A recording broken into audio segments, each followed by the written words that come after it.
Australian police charge 2 Sydney men over terror offences.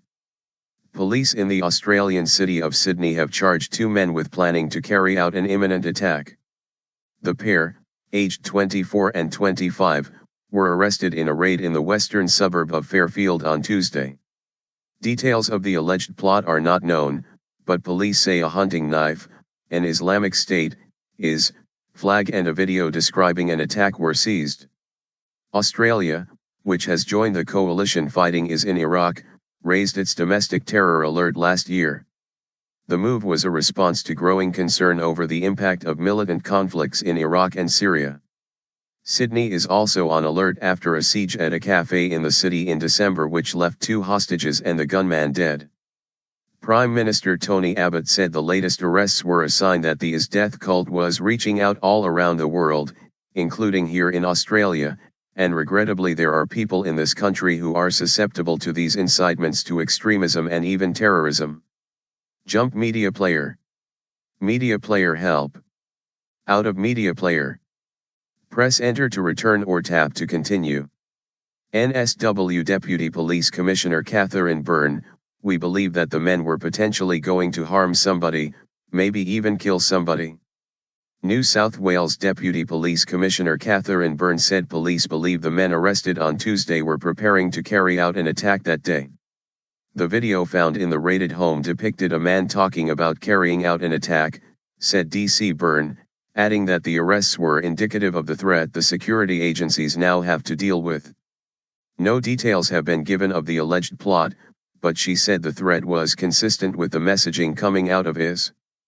The pair, named in court documents as Omar Al-Qudoubi and Mohammed Kiad, were not previously known by police and counter-terrorism officers were only aware of them when they received information on Tuesday, forcing them to act immediately, she said.